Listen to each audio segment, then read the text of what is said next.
It appears as though the dystopian universe that was presented in George Orwell's 1984 is rapidly coming upon us with the installation of hundreds of flock cameras across the state of Utah and even dozens showing up on church property. We're going to talk to you about why this is so problematic and hopefully give you a reason to oppose this insane network that's being installed in your backyard. All this and more. My name is Jackson Wayne Paul, and welcome to Latter Daily Saints. What power shall stay the heavens from pouring down knowledge from heaven upon the heads of the latter-day saints?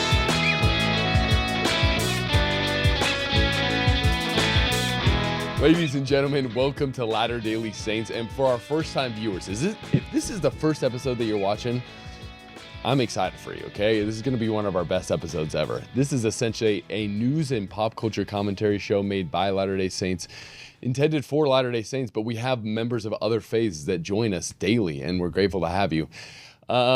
Joined in the studio with me today is my big little brother, Hayden Robert Paul. Hello. And also my Marine Corps roommate during a year-long deployment that knows me better than I know myself, Sergeant Jeremy Gomez. Welcome to the chat. Good morning. Morning, Sergeant.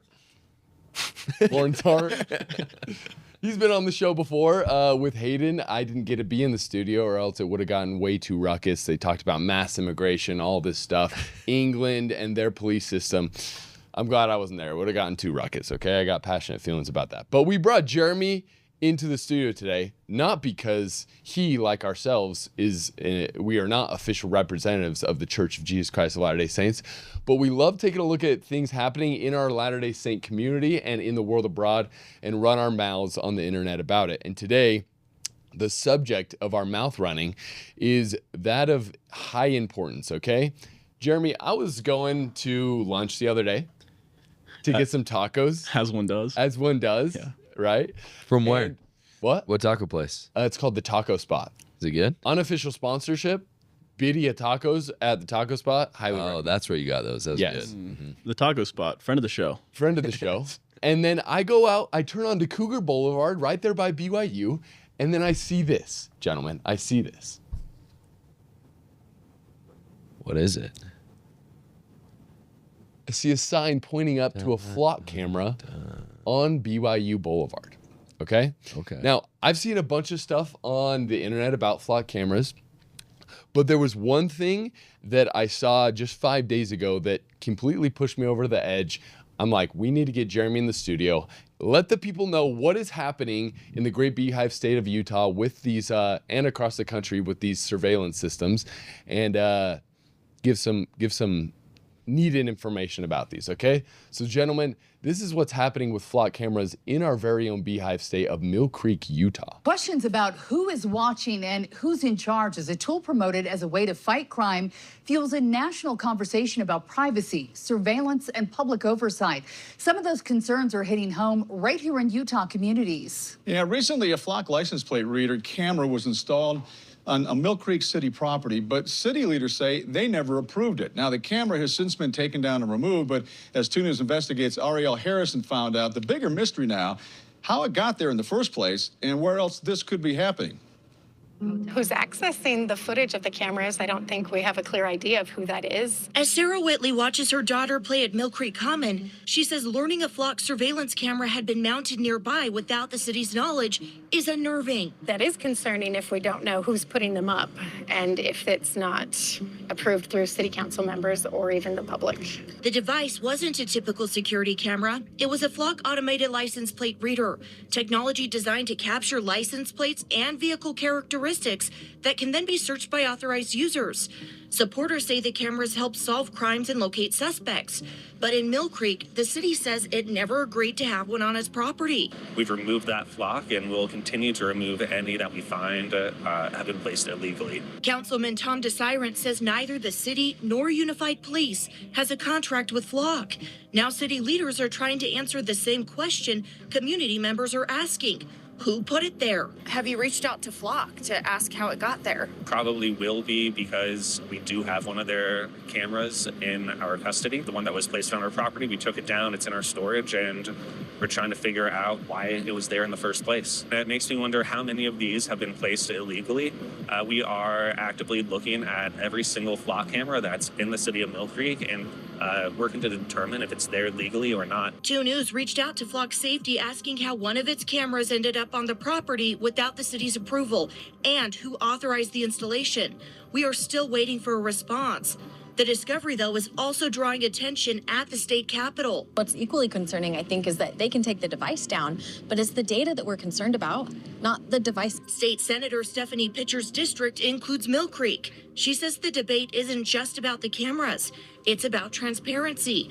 Who is collecting information, how long it's being kept, and who can access it. Questions she says lawmakers may soon have to answer. I think we have to start with transparency. That's sort of like the building block for building good policy in this space. While Mill Creek's investigating how a Flock camera ended up on city property here, other law enforcement agencies seem to be embracing this technology. Within the past week, Garfield County announced it's installed 8 of these Flock cameras along major highways, further explaining, though, that every search involving the data must be tied to a legitimate law enforcement investigation. Reporting in Mill Creek, Ariel Harrison. Alrighty, Jeremy. Haven't we had security cameras since, the dawn of time? Why should people even be concerned about this? What's different about these Flocks, bro? Yeah, so the thing that's different about these Flock cameras is that they're not just a surveillance camera. It's like a data gathering device. So it's not so much, hey, this is just another license plate reader. It's, hey, as you're driving by, it'll connect to your Bluetooth and your Wi-Fi and hijack it. It'll identify the devices that are in your vehicle. It will identify, using AI, different features within your car. So it'll say, oh, blue license plate, this is the number, sticker of this on the back. And it will count how many times you traverse that area in any given time. So it's not so much, oh, we're just trying to track, people that are speeding. It's we're building a database on where you move throughout your day-to-day life. Which, as good Marines, we never travel home the same way ever, right? We always go different ways. Operational security. No, but for real, like that is the weird part. And here's the thing. I'd have to do more research on this, but the main thing that Flock is doing is they have this AI database that they're putting together. The question is that just a software update for the rest of security cameras? You know what I mean? So like, yes, they probably have special functionality. They probably have LiDAR or IR stuff like that to allow for them to see better. But even beyond that, the thing that's scary about AI generally is like, if you have a camera, it's AI is essentially able to just take that data that originally was just to record what's going on, in a certain place, and it's able to turn it into something that could potentially be more sinister. Yeah. So. No, and we've watched a clip similar to this before, but friend of the show, friend of you, Jeremy, Larry Ellison. Larry Ellison, yeah. Big fan of Larry Ellison, of Oracle. We go way back. Yeah, way back. I'm just tempted the whole time to make Marine jokes, but I will resist, all right? Maybe we should start posting a uncut show. Where we don't hold the cuts on the back. Yeah. Anyways, our good friend Larry Ellison, who is an AI executive, billionaire, obviously wants the best for society and its citizens, right? This is him talking a little bit about the surveillance system that is forthcoming in the United States and why it's just going to be so good for everyone. Because Oracle, if I remember correctly, Oracle is similar to like a data gathering security company, correct? One of the major players. Yeah. So let's see what this very omnibenevolent man has to say. The police will be on their best behavior because we're constantly watching and recording everything that's going on. Citizens will be on their best behavior because we're constantly recording and reporting everything that's going on. and it's unimpeachable. The cars have cameras on them. All right, I think we have a squad car here someplace. But those kind of applications using AI, if we can use AI, and we're using AI to monitor the video. So if that altercation that occurred in Memphis, the chief of police would be immediately notified. It's not people that are looking at those cameras, it's AI that's looking at the cameras. No, you can't do this. It would be like a shooting. That's gonna be immediately, that's gonna be an event that's immediately, an alarm's gonna go off, it's gonna be, and we're gonna have supervision. In other words, every police officer is going to be supervised at all times. And the supervision will, and if there's a problem, AI will report the problem and report it to the appropriate person, whether it's the sheriff or the chief or whomever we need to take control of the situation. We've, same thing. So creepy, dude. If there's something going on in a shopping center, and I'll stop, a drone goes out there, get there way faster than a police car. There's no reason for, by the way, high-speed chases. You shouldn't have high-speed chases between cars. You just have a drone follow the car. I mean, it's very, very simple. And the new generation of autonomous drones. Okay, pause there. The way he pauses, the person will come and handle the situation. You're just we will take control of the situation. Yeah. Citizens will be on their best behavior. Oh my gosh. So Jeremy, obviously there's a license plate readers. What other kind of flock cameras do we have? So there's the main ones that you see that it looks like it's kind of just angled. It's flat. Mm-hmm. That's the license plate reader. That also has other devices there to track your data. That's like their standard model. They have another model that looks more like what you think of a security camera, like a ball, and it pivots and it can kind of follow you. They have specifically said, Flock, that this is not track humans. It's a motion capture camera. Oh, that's a good call. Right? Yeah. Anything. It's not specific to humans. Anything that makes motion. Anything that moves. It's like a T-Rex. Right. It's like as long as you're frozen, it can't see you. So does that have facial recognition? Absolutely. Oh, yeah, it does. Yeah. Facial recognition. Something that's happening is a lot of people are deflocking these cameras, if you will. Many ways you can go about that. What are some we of the saw ways? Mill Creek City. They just had a black pole that was cut in half. Right. So it seems as though if we don't have positive identification that this is contracted with the city, chopping the pole in half, I don't know. That's how they took care of it. So a lot of people are sawzalling the poles. A lot of people are painting the camera lenses themselves. Some people, predominantly in the South, are just taking shotguns to them. However, I would discourage any of you from going out and doing that because they do track your phone data. So if you bring your phone out to one of these nightly excursions, they're going to have your specific phone IP. Oh, wow. Correct. Yeah, so you just, don't bring your phone out. Don't bring your phone. We're black. We're not Go analog. Clothes. Yeah. Listen, hey, let me make it clear. We're not advocating for any don't breaking do the that. law. That We're would just be saying so what other bad. people are doing. That's the most success that people have had. Yeah. People that don't want to get caught, that do this, they don't bring their phone. Okay? That's what other people Or we're any not digital saying. things, Apple Watch, nothing. You just show up. If you were to do this, but it would be you shouldn't do that. But if you were to do it, bring a Sawzall, bring some paint, don't have any technology with you. However, I have heard of instances where they're now starting to track these things where it's not like one individual system, it's like a hive mind connected, right? So as soon as one goes offline, then the others around it start to kind of go on a high alert. Oh, to monitor. And we'll monitor anything that goes through. Shoot. And they're starting to implement these drones that'll go out and investigate whenever something is brought down, which sounds really scary until you realize flocks? China has been using these. Brando, police pull up this drones video of the drone for flock years. cameras that we got. What? That's terrifying. Oh my gosh. Oh my. So that's the hub that it stays in. Right. Self-contained. And So you cut down something, or you mess with something, or Oh my, and it just releases. Like Mr. Oracle himself said, they'll just send a drone to come chase to find you. That's crazy. So I guess from what I'm saying, if someone want to do something illegal, which you should never do, we don't advocate what you'd want to do is you'd want to coordinate with many people, probably use an analog watch and say, hey, at this time, that's when we're going to cut down the whole flock system. You'd probably want to have dozens of people at a time. That way you could accomplish the mission and get out of there without being caught, right?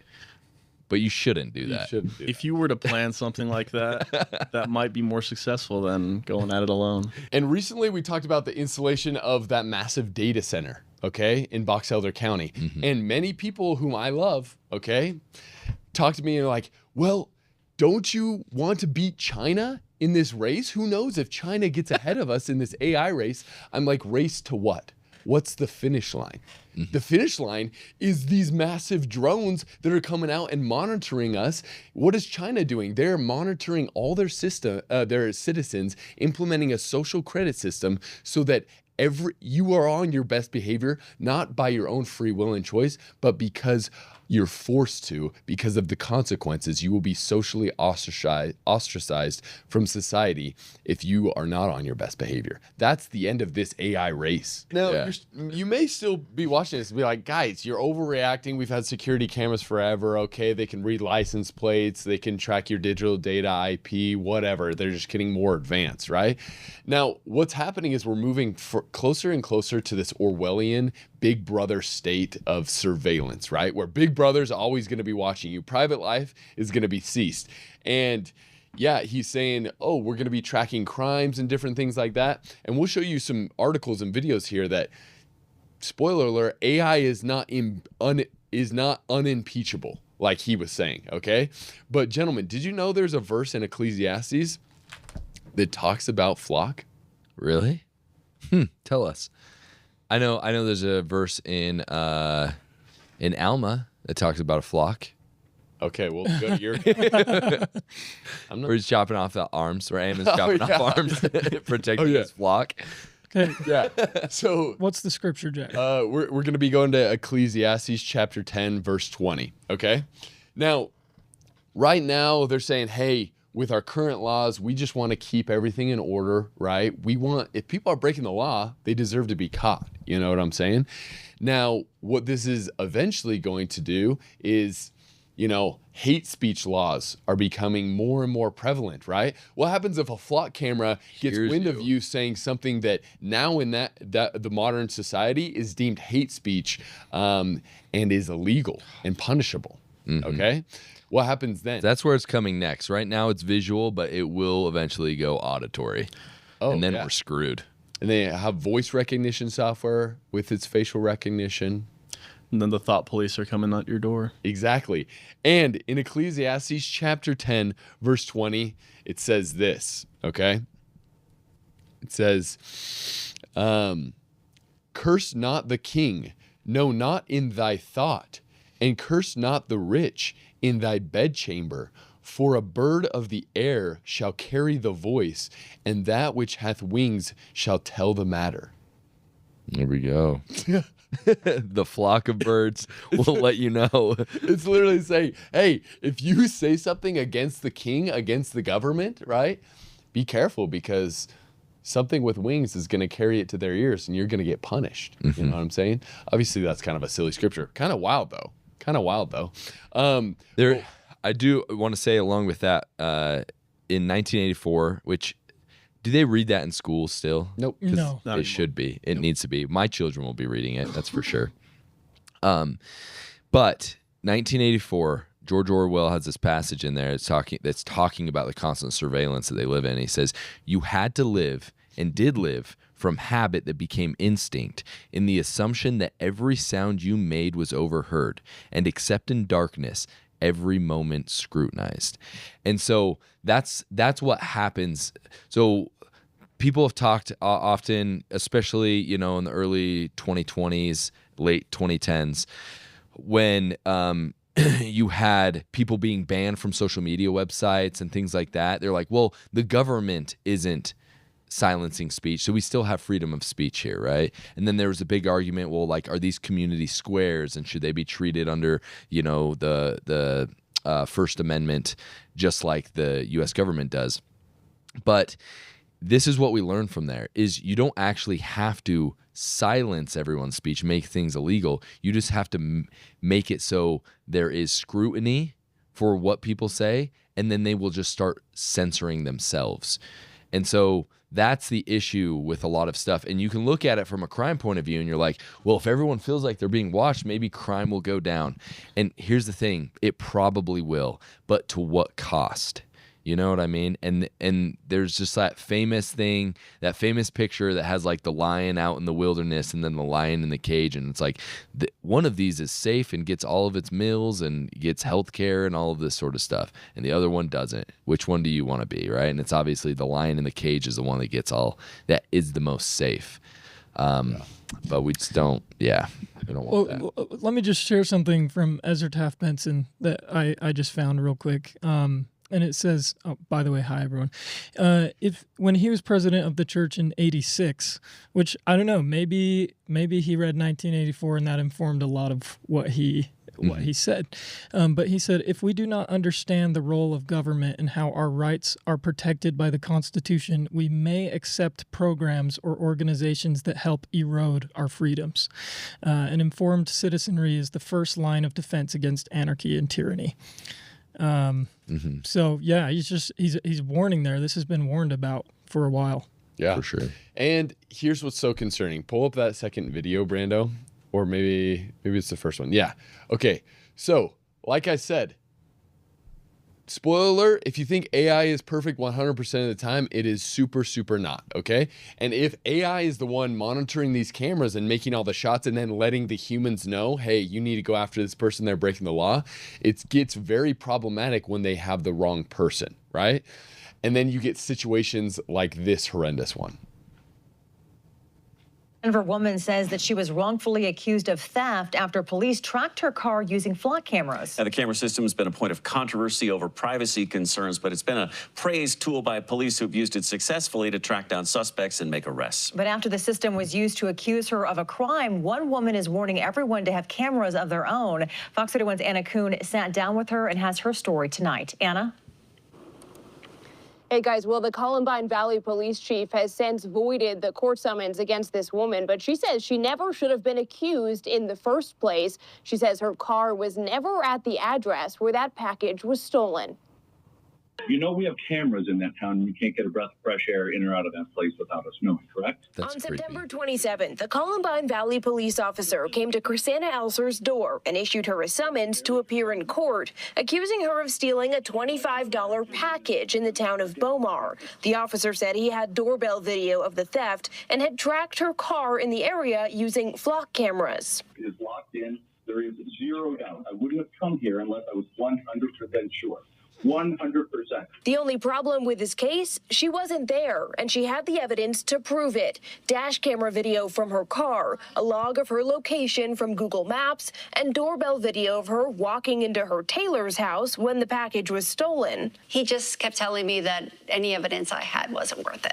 Because you have not been honest with me, so I'm not going to extend you any courtesy of showing you a video. Such an idiot now. But I can show you videos. No, you cannot. After a few weeks, Elser was able to get in touch with the police chief, who wrote her in an email, quote, after reviewing evidence you have provided, nicely done, by the way, we have voided the summons that was issued. But Elser says she shouldn't have needed to prove her innocence and worries flock cameras can paint a picture police will rely too heavily on. They need to be used properly and be used with caution in a conversation versus we're now going to use this to accuse anybody and everybody. We did reach out to the police chief for comment, but didn't hear back. Meantime, Dude, that is also his letter was so condescending, or it was so like, you got the best of me this time, but I'll get you next time. Like that's the vibe that it had. Nicely done, by the way. I thought he was dapping her up. Like, good job, you got me. No, and this is the issue that people are having. Yes, we've been in a surveillance state for a while now. Yes, the Patriot Act was passed and Edward Snowden exposed that a lot of Americans were being spied upon, but this is something more nefarious. This is this is complete data collection and making a profile on you. This woman should not have to prove her innocence, right? That's not how it works around here. That's not the justice system I grew up learning about. And this is not the only instance. These cameras, this AI, it builds a profile on you. And if I have to borrow your car, Jackson, it's going to flag me as not the driver of your vehicle on profile, and the police will come guns out. And there are videos of this where people are drawn upon and pulled out of cars and thrown in handcuffs until the police can figure out, oh, this is not the right person. Actually, like, you do have consent, or, oh, our system messed up. It thought a Y was an X. So now we're showing up and endangering your kids by putting guns in your face and screaming at you, kind of like this man was, just completely, there's no way I'm wrong. So confident. Completely confident. What kind of frame of mind does that put you in? Where you just assume that this is the worst kind of person because they've stolen this vehicle. Like, it's a very slippery slope. And this is what I think The Dark Knight warns about when Christian Bale has this sonar system that tracks every call in every phone in Gotham, and it makes like a sonar. And that's kind of what I think his handler was like, this is not, we can't do this. No man should have this amount. Lucius, no man should have this amount of power. Right? This is, he destroys it at the end. Right. After he finds a Joker and whatever, then he destroys the technology. Some men just want to watch the world burn. Exactly. Thank you, Brandon. But this is what is so dangerous, is that instead of saying, hey, maybe we should, catch these criminals and uphold the law, we're going to just wrap bubble like safety wrap around society. Instead of having judges that hold people accountable, where you see arrests in South Carolina or Oklahoma, 14, 15 arrests, how many domestic violences, how many robberies, how many break-ins, and these people are still allowed to be let out and they still commit crime. It's like, well, they can't commit crime if we know where everybody is at any given point at time. It's like, yes. Well, why don't we just hold judges accountable and follow the laws? And it's just this under the guise of, hey, we're going to keep you safe. All this crime is happening. All we need to do is put more cameras out there so that we can catch these criminals, and then we'll keep you safe. See? Look at this example of this guy that committed this heinous crime. We caught him on flock camera, and therefore he's off the streets. Let us put more cameras in your neighborhood. Well, Yeah. Go Go ahead. Aiden. I was just going to say, with the accountability thing, that's actually one of the biggest parts about this, because when a human being does something wrong, a cop does something wrong, misidentifies someone, hurts them, whatever, if someone gets wrongly jailed, sometimes they're able to sue because of the way that the case was handled, right? What do you do with AI? How do you keep AI accountable? So if AI does something wrong, what do you do? Like, you code a consequence? You can't. And so that's the biggest issue, is like, we have to keep these things human, and it's going to be fallible. We're going to make mistakes, but AI is also going to make mistakes. And we can't take things like justice out of the hands of people. And from a theological point of view, as Latter-day Saints, we believe that we are supposed to learn heaven and become like our Father in heaven. And part of that is understanding the weight of justice and mercy. And there are going to be people that are going to do evil things and are going to lay down on one side of that measurement of justice and mercy incorrectly. But that's the system that we have to be in. We cannot give our agency over to technology. We must retain that agency independent of how imperfect it may be used. Yeah. Yeah. And here's the question. Surely, with how problematic these things are, there's very little, if any, on church property, right? Very little. Yeah, of course not. No, they wouldn't put those on there. Church is big on agency, gentlemen. They would not put that in there. Well, actually, before we look at this big map, Jeremy sent us a thing of like the difference between flock cameras in 2024 across the country and in 2026, that Instagram link right there. So this is from 2024 to 2026. It says 1 year later, there's a total of 129,000 flock cameras from 2024 to 2026. That's crazy. Dude. Insane. Okay. So if we pull up the Utah map, if you would go back to that deflock link, Brando, zoom in on Utah here. Okay. Now, like I showed you that one on Cougar Boulevard. Wait, that's a lot. Yeah, there's hundreds. There's hundreds. Okay, on Cougar Boulevard, I was just trying to get some tacos, and then there's a flock camera there. Zoom in on BYU. Let's go to Brigham Young University. Okay. Is this so? This flock thing, is this put out by Flock? No, this is the Flock. Okay. Yeah. People, look, we wouldn't. And we're sure that this information's credible. Yes. All right. So this is BYU. Okay. And just going from Pleasant Grove to here, I counted over 15 flock cameras read my license plate. 15 flock cameras. Okay. Now, what's interesting about this, Brando, go to that video that I sent you today. I went by one of these flock cameras today, got tracked by them.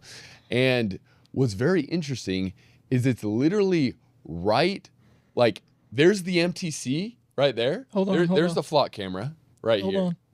Okay. Okay, right here. Here's the flock camera right here. There's the MTC, and it's literally just watching BYU campus right here. It's Education Week, so there's a ton of people there. And this is just one of dozens. Go back to that map, Brando. There are dozens all across campus. Holy cow. Dude, all across campus. And here's what's scary. Dude, what's up with Spencer Cox? This makes me want to get involved with politics, and I don't want to get involved with politics in any way, but I want to tell these people to wake up. Like, who's in charge? Are there adults in charge? Because this is insane. Hayden, don't you understand? We can't trust the adults anymore. We need to trust the machines, you stupid. Yeah, I've not learned anything from the past 30 minutes. So if this isn't concerning to you, I don't know what else we could show you that would be more concerning, that this adoption of this mass AI surveillance on, what people deem the Lord's University. Like, what are we doing here? Okay. It's extremely concerning, and I would be shocked if you, the viewer watching this, wouldn't be concerned about this. But it seems slightly problematic at least. But well, let me just ask: is there? And I'm not trying to be a contrarian. I'm genuinely wondering: is there any room for nuance here? Does the bad outweigh the good? Let's say my child gets kidnapped. I would be really grateful if they were able to track down that kidnapper. And I would be grateful for the flock cameras in that instance. So I guess I'm just wondering, where is the line for what type of technology we use to catch criminals? Like, for example, is it a better idea to just put an Apple AirTag in my car so that I know where my own car is, instead of the AI finding my car? What do you think? What do you think is the line with the technology? I think the issue that we're having is it's so new and it's being implemented so fast, and there's not a lot of rules or guidelines for implementation. And mistakes are being made, and cops are accusing wrong people. Cops are accusing people that are innocent. So there's very little public oversight. This is a private company.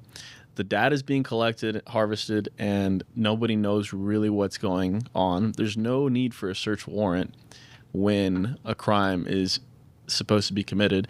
They just updated their rules to now anytime you look up somebody on Flock, on their database, it has to be connected to a case number, because many cops around the nation have been arrested and fired for stalking their exes hundreds of times, using these cameras to see where they're going, go pull them over, like stalk them. Oh, I can't believe I just pulled you over. How you been, by the way? There is some room for nuance. The issue is that there's just nothing in place because this is not a government entity, this is a private company. And it's not like Flock is the only one doing this. There's another company called Axon. Anytime you see like police body cam footage, Axon makes that. Tasers, Axon makes that. A lot of their new electric gloves. Their new electric gloves. Oh yeah. I mean, the name Axon literally sounds like an evil company from a movie. Think of Battlefield 2 or Black Ops 2. The issue that we're having is that Flock is garnering so much public attention that people are saying, well, we don't want to renew our Flock licenses. We want them out. And then it's like, hooray, what a victory for the little guy, only to then find out that your mayor signed a new contract with Axon to place their cameras in, which do the exact same thing. Which, funny enough, a lot of government contracts are now jumping on Axon. Like I signed a $220 million deal with Axon right after Trump invested heavily in grabbing stocks from them. So, oh, coincidence? I'm sure. Yeah. Don't look at any of that. Jeremy, I wanted to pull up one of these news articles about what you just talked about. Can I just answer Brandon's question real quick too? Yeah. Just because I have a kid, and your thing about like the, what if your kid gets kidnapped? Be thankful. We talked about this when we talked about the whole cameras inside every vehicle reading your face technology, which is a requirement for every vehicle being manufactured 2027 on. 2027 on, yes. So here's the thing. Who are the main people that are pushing that? It's mothers mostly whose family members and children have been killed by drunk drivers. And that's absolutely tragic, and it's sickening, and people need to stop driving drunk. I'm a huge fan of that. Stop driving drunk. But the problem is when you have people that are making emotional decisions based on their personal experience for the masses, that's when you start implementing things on a mass level that will erode people's freedom. And so yes, you can take the individual cases where children are kidnapped, and it's like, it's honestly every parent's worst nightmare. It like makes me absolutely sick. But this is where the being an adult has to come into play, where you have to recognize that your personal tragedy cannot dictate the lives of a mass population, because then it will erode freedom. Yesterday, my son was riding his bike through our orchard rather than on the sidewalk. And it was the first time he'd ridden on something that kind of had crazy ground, right? And there's some stumps in there. There are many things that he could get hurt on. And my initial impulse was to be like, hey, Walker, maybe. And I was just like, wait a second. How's this kid supposed to learn how to mountain bike? How's this kid supposed to learn how to use his body? Yeah, he's going to have to fall. And we have a swing set in the backyard and a play set. Like at first, and it's because I think our society has created so much fear in us, where in the 1980s, 1990s, it wasn't like this. Like my initial reaction is like, hey guys, don't go play out. Like if they were going to go play on the swing set, I felt like I had to be out there. I'm like, what the freak? Why do I feel like that? I played on swing sets by myself for hours without anybody out there. And so I think it's really easy to feed into the fear of terrible situations. One, because news gets passed around on our phones immediately so quickly. So whenever anything bad happens in the whole country, it feels like it's happening in our backyard, which makes it seem like terrible things happen on a higher level, which your child is actually more safe from abduction than he was in the 1980s today.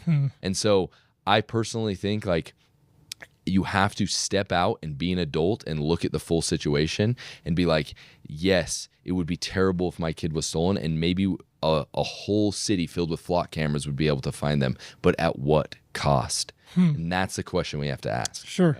Okay. Yeah. Well, at the cost of this lady's privacy, okay? This is from the Washington Post. It says, how rogue officers turned a nationwide camera network into a tool for stalking. Flock's array of license plate cameras was built to fight crime, but at least 50 law enforcement officers were charged with or accused of misusing it and other systems. Scroll down here. This is insane. It says Marcy Bakley couldn't understand how her ex-boyfriend always seemed to know where she was. This is creepy, dude. When she went to buy groceries or on a date or to the doctor, he texts her about it, sometimes within minutes, despite working 15 miles from her home as a police chief in a small town in the Atlanta suburbs. One day in 2024, when he incorrectly suspected that she'd gone to see a man against his wishes, he messaged her, "I didn't think you would slip up," according to texts she shared with the Washington Post. Bakley, 50, began to feel like she was constantly being watched. She says she installed 3 cameras around her home and on her patio to see if he was stalking out her cul-de-sac. She bought a hidden camera detector and nervously waved it down every wall. Imagine how paranoid she must be. 3 times in desperation, she says she drove her Kia to a mechanic shop asking her to scan for tractors. Then one day, when she pressed him for answers, her ex told her in a text he was using Flock. Oh. Like thousands of other law enforcement agencies across the United States, his police force could follow cars spotted on Flock's sprawling network of artificial intelligence roadside cameras, which record passing license plate with a mappable database. Okay, so not only do we have the AI itself making incorrect assessments and mischarging people with crimes they did not commit, then we have the humans using it for nefarious purposes, okay? It's exactly what we see in DNC 121. As soon as someone gains a little bit of authority, they start to exercise unrighteous dominion. And when that authority comes from these AI networks, the unrighteous dominion is about to get so tyrannical, you and I are not ready for it. And so hopefully this episode kind of wakes us up to our awful situation, not to be like all doom and gloom, but to combat these tyrannical, insane networks of Flock cameras that are invading Utah County, Salt Lake City, and everywhere. Like, I was so shocked to see over 30 Flock cameras have been installed on Brigham Young University campus. Like, that's insane. And so, look, we're not going to beat this like a dead horse, but watch a sci-fi movie. Like, what? Like, have these people never seen Minority Report or what's the other one that's like that? Mercy's a new one. That's dude, Mercy. Good. Yeah. That's a really good message about what AI and when you're talking about not being able to hold AI accountable, like Mercy executes people when it's wrong sometimes. And so in summary, Jackson, what you guys are saying is that maybe the technology itself is not the main problem. Like, over time, maybe the technology could be perfected where it doesn't make any mistakes, but it's the people behind the technology that we don't know about, and B, and sometimes we do know about them, but B, can we trust them? And the answer is probably no. Is that a good summary of what you're saying? And did COVID not teach us anything? It was against the law to gather in big groups, right? What happens when you have a Flock camera in your, neighborhood? It sees a lot of cars going past and ended up at one place. Cops are gonna freaking SWAT that place, or drones, or all the drones coming out of their little housing units. Yeah, soon you're getting a Squid Game situation where you make a wrong move and all of a sudden you're shot by a drone. Exactly. Don't watch Squid Game. Anyways. Parents and grandparents, this is for you, but more specifically, your children or grandchildren. As we know, we're always trying to put a focus on the temple, get people to the temple, and I think it's important to start young. So this right here, we have Seek and Find with My Eternal Mind, temple symbols. A good way to start teaching your children how to have a symbolic vocabulary that will eventually correlate in the temple of God. And so if you want to get your copy, you can get it, link in the description. Gentlemen, we'll move on to our daily dose of Babylon that I think will be an equally as ardent rage bait. But Chelsea Clinton, any Chelsea Clinton fans out there? Big Chelsea Clinton fan. Yeah, only daughter of Hillary and Bill Clinton. Man. Well, we don't know if Bill Clinton has other children, but probably not the only daughter of Bill Clinton. Exactly, we don't know. Allegedly, okay. But she says something very insightful. She says, well, here's the headline. It says, Chelsea Clinton claims aborting 60 million babies since Roe added 3.5 trillion to our economy. No way. Yes. Let's listen to her argument, okay? Scroll down. Amazing. Wow. It says, Clinton claimed the infamous U.S. Supreme Court case Roe v. Wade was a good thing, not only because it gave women the dignity to make their own choices, but also because it led to a $3.5 trillion boost to America's economy. And she says it's not a disconnected fact that American women entering the labor force from 1973 to 2009 added $3.5 trillion to our economy, right? Clinton said. The net new entrance of women that is not disconnected from the fact that Roe became the law of the land in January of 1973.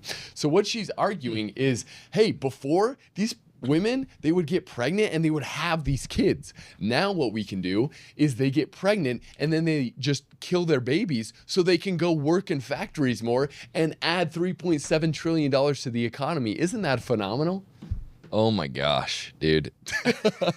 Like, all you have to do is sacrifice your baby on the altar of Baal, and he'll give you all the things that the world can give you. Yeah, dude. Money. Mulak is like, that's my girl. That's my girl right there. Money. We need more money flowing through in terms of like trying to, yeah, in terms of trying to like quell conspiracy theories about like elites murdering babies for worldly wealth. Like, this doesn't really do super well for that. No allegations. And that just ties back into, at the end of the day, the only thing that matters is Jesus Christ. Mm-hmm. A lot of members that I talk to are so into politics. And if that's your thing, absolutely.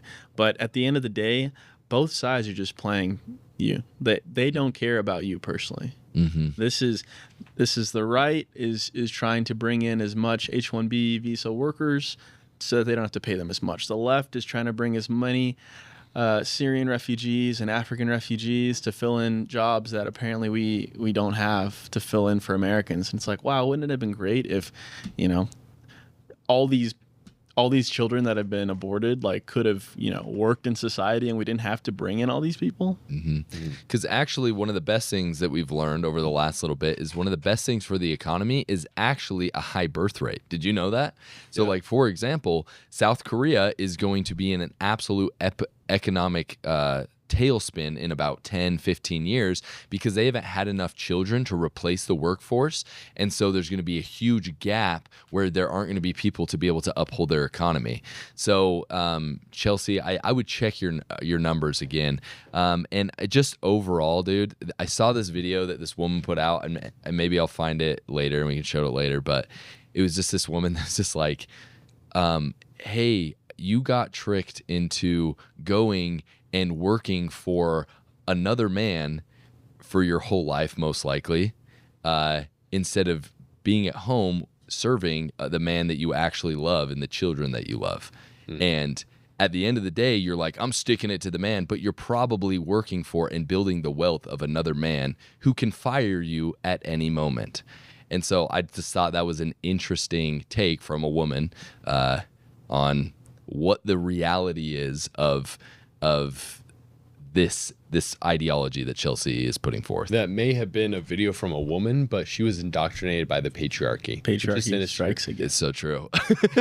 Did you know that more children have been aborted since Roe v. Wade was approved than the amount of humans that have died in conflicts around the world throughout human history? Oh, yeah. I believe it. I believe it's way more. Yeah. That's crazy. So, anyways, thanks, Chelsea Clinton, for your insightful comments. You take a lot after your mother. Very insightful, very wonderful. Now, shifting gears to leaving this episode, hopefully feeling the spirit and thinking about things that will edify you. Okay, we had an epic event the other night for Jonah Barnes's book release of The Missing Ministry of the Risen Christ, how the Apocrypha unveiled Jesus Christ's lost temple endowment. And he was talking about one of the reasons that he wanted to write this book is because there are a lot of members out there, and specifically he shares an anecdote of his friend's wife that said, I love Jesus, but I don't like the temple at all.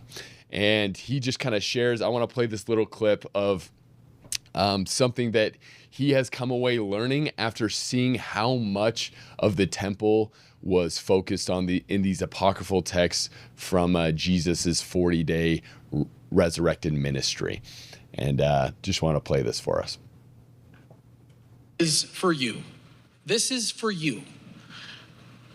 If you love Jesus, You should love what Jesus loved. And he loved these rituals. He came back in risen flesh. He had 40 days with his best friends and their families, and he climbs a mountain with them, and they look so weird, and there's so few outside Jerusalem. And he gathers them together, and he walks them through these rituals, and he says, you can be so much more. You can be so much more, and these things are going to show you and symbolically remake you. You are divine. You're children of God. You're heirs and heiresses to godhood. And he takes them through these rituals. That's what he chose to do with his last 40 days in Jerusalem. And then he shows up in Bountiful, and what does he do? Same thing. He goes to visit the 10 tribes. What does he do? Same thing. This was the most important thing to Christ to give us. And it breaks my heart that somebody thinks Brigham just made those up. He just was like riffing. He's off in the mountains. He got carried away with Freemasonry or something. I think, no, Brigham was a filthy, dirty plagiarist. He stole these from Jesus Christ. Like, no. All right, pause it. So did. That's awesome. So, if you haven't checked out that book, I'd highly recommend it. But just remember that just as the disciples of old asking Jesus why he spoke in parables, his answer to them was because you, knowing the mysteries of the kingdom of God, essentially will get more out of these teachings.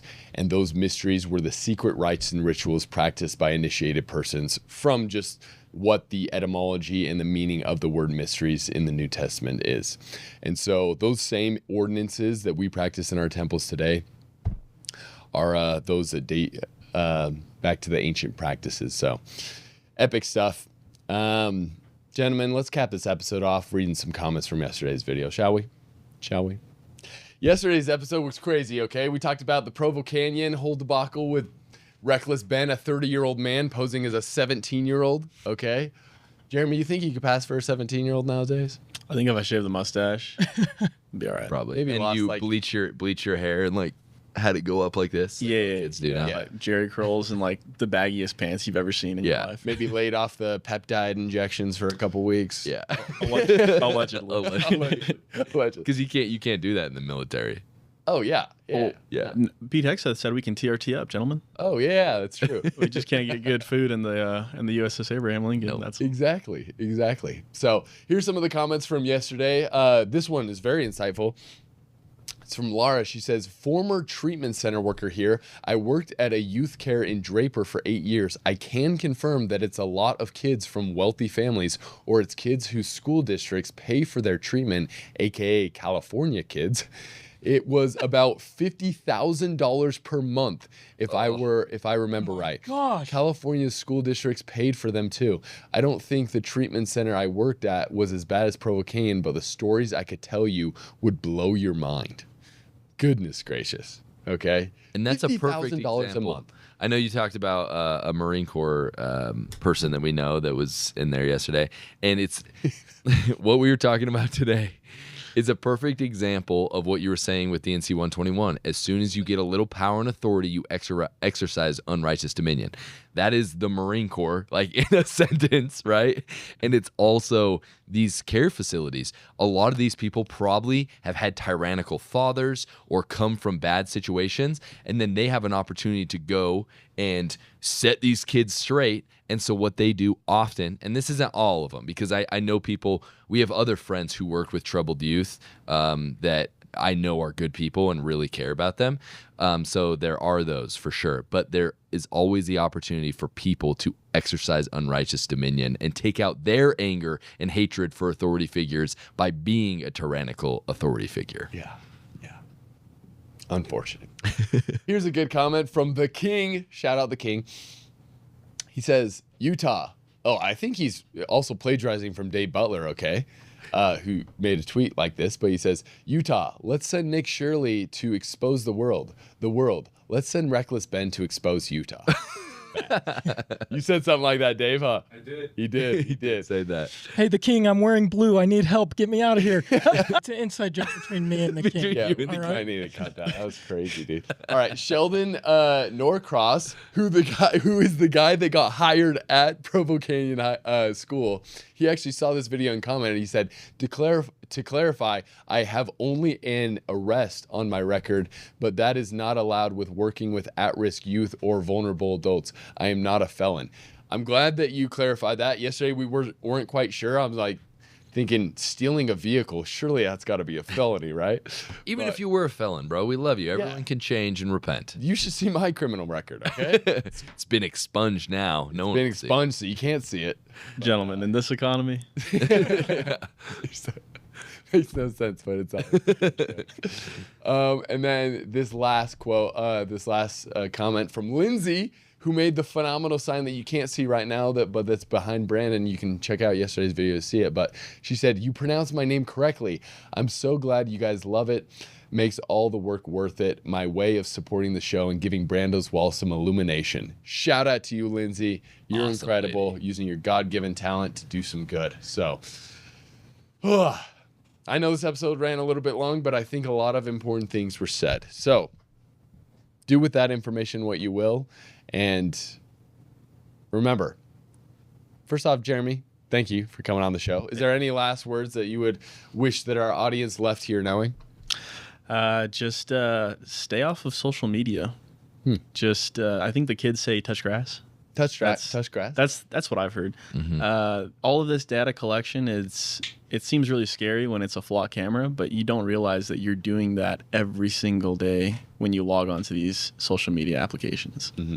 So, also, you'll be a little happier. Yeah. Wise words from Sergeant Jeremy Gomez. God bless you. And remember, until next time, if you're not looking at the world through a restored gospel lens, you're only getting half the story. God bless you.